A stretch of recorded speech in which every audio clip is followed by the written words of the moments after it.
다바크 구약성경 역사서 7번째 책 역대기를 살펴봅니다. 히브리 성경의 맨 마지막 책인 역대기는 과거의 실패한 역사를 만회하기 위해 포로 후기의 관점에서 쓴 역사서입니다. 역대기는 지나간 세대에 대한 기록으로 포로 후기 백성들은 여전히 하나님의 선택된 백성이며 아직도 언약이 유효하다는 것을 강조하기 위해 기록되었습니다. 역대기 기자는 12지파의 통일체인 온 이스라엘을 40회 반복 강조하며 아담의 족보로부터 이야기를 시작하고 있습니다. 역대기 기자에게 부여된 사명은 하나의 운명 공동체로서 온 이스라엘을 잊지 않게 강조하는 데 있습니다. 따라서 역대기는 남북 두 왕국이 왕국 분열 시대를 단숨에 뛰어넘어 이스라엘 12지파가 하나를 이루던 시대로 돌아가는 민족 화해적인 역사서술입니다. 포로 후기 공동체의 가장 큰 문제는 정체성의 문제였습니다. 다윗 언약이 아직도 유효한가? 다윗 왕권은 영원하다고 했는데 정말 그런가? 이런 의구심에 역대기 기자는 포로 귀한 공동체가 살 길은 폐허된 성전을 재건하고 성전 중심의 예배와 말씀 순종의 삶을 사는 데 있다고 진술하고 있습니다.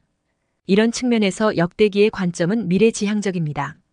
그 이유는 포로 후기의 관점에서 왜 망했는가의 문제는 더 이상 중요하지 않기 때문입니다.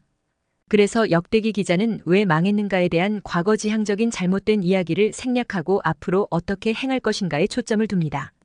언약 백성으로서 우리의 뿌리 즉 정체성을 확인하고 하나님께서 본래 목적하셨던 위치로 돌아가자는 것입니다. 족보 서술을 통해 우리를 향한 하나님의 계획은 만세전에 계획된 일이라는 것입니다. 우리는 언약 백성이고 하나님께서는 언약에 신실하셔서 우리를 회복시켜 주실 것이라는 이야기입니다. 이런 관점에서 역대기는 구약의 탕자, 므낫세같이 죄악 덩어리 같은 인생도 하나님께 회개하고 돌아오면 용서하시고 긍휼을 베풀어 주신다는 사실을 강조하고 있습니다. 그러므로 다윗 왕조는 외관상 끝난 것 같지만 끝난 것이 아니라 아직 진행 중이라는 선포입니다. 이와 같이 역대기는 이스라엘 민족을 재구성하여 여호와 하나님을 신뢰하는 가운데 하나님 나라를 재건하는 데 목적이 있습니다. 역대기의 특징은 열왕기보다 더 즉각적 보응 사상이 강조되는데 하나님 말씀에 대한 순종은 형통을 보장하고 불순종은 징계를 초래한다는 사실입니다. 하나님 나라의 운명은 왕의 존재 여부가 아닌 율법과 선지자의 말씀에 달려있다는 것을 말해줍니다. 역대기는 인간 왕이 아닌 하나님만 왕으로 인정하고 있으며 역대상 1장부터 9장까지 기록된 족보는 왕국 멸망 전 초기 시대와 멸망 후 후기 시대를 연결하는 교량 역할을 함으로써 초기 시대와 후기 시대가 단절되지 않고 있음을 알려주고 있습니다. 역대상 1장부터 9장의 족보 서술은 세대 간의 연속성을 증명하는 것으로서 포로 후기 백성들은 우리가 누구인가에 대한 답을 찾았고 역대상 10장부터 36장까지는 앞으로 우리가 무엇을 하며 어떻게 살아가야 하는 것에 대한 답을 주고 있습니다. 열왕기에 나타난 종교개혁의 주체가 선지자, 그룹이었다면 역대기에 나타난 종교개혁의 주체는 제사장들과 레위인들이었습니다. 이는 포로 귀환 이후의 시대를 반영하기 때문입니다.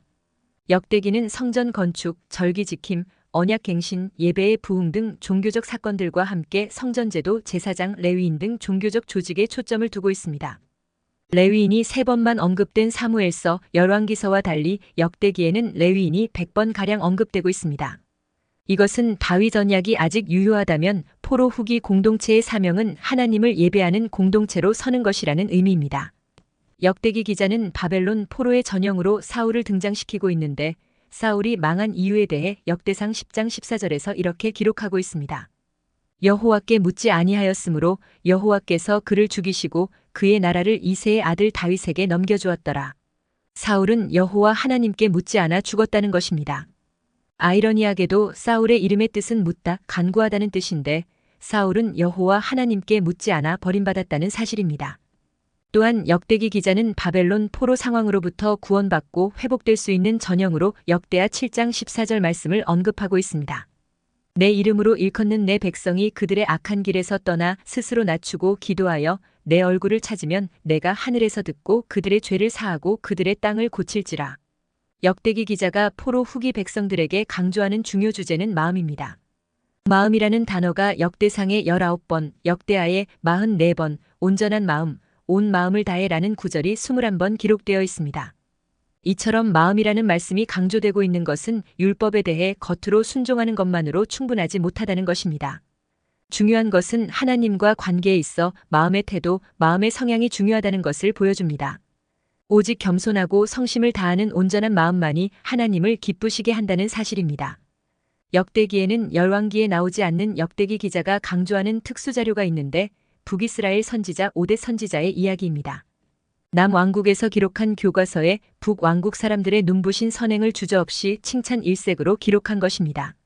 이것은 민족 화해적 역사 서술로 북왕국과 남왕국은 하나라는 사실을 강조하고 있는 것입니다.